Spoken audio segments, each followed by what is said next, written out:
చేతగానోడు చేసేవాడి మీద రాళ్ళేస్తాడట. Mega DSC మీద జగన్మోహన్ రెడ్డి అనేక ఆరోపణలు చేస్తున్నాడు కదా. సరే, ప్రతి ఆరోపణకి అధికారుల నుంచి సమాధానం వస్తూనే ఉంది.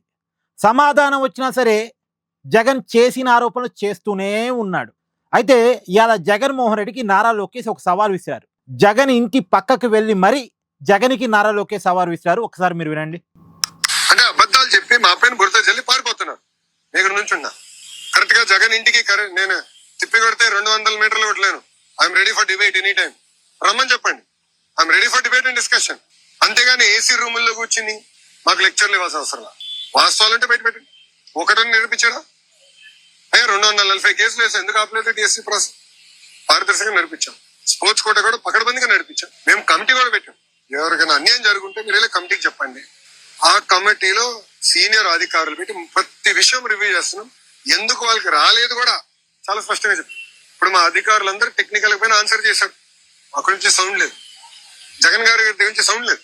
మళ్ళీ అదే అబద్ధం చెప్పడానికి ప్రయత్నిస్తున్నారు. మేము ఇచ్చిన సమాధానానికి దానికి రెస్పాన్స్ మీరు ఇవ్వాలని నేను డిమాండ్ చేస్తాను. అంటే అబద్ధాలు చెప్పి మా పైన బురద జల్లి. విన్నారు కదా, జగన్ ఇంటికి 200 మీటర్ల దూరంలో ఉండి లోకేష్ జగన్కి సవాల్ విసిరారు. ఇప్పుడు జగన్ ముందు 3 ఆప్షన్స్ ఉన్నాయి. నిజంగా మెగా డిఎస్సీలో అక్రమాలు జరిగి ఉంటే కోర్టుకి వెళ్ళి నిరూపించడం, ఇది నెంబర్ 1.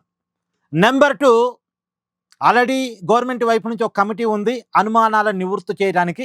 జగన్మోహన్ రెడ్డి కూడా ఆ కమిటీ ముందుకెళ్ళి తనకున్నటువంటి అనుమానాలన్నీ నివృత్తి చేసుకోవటం.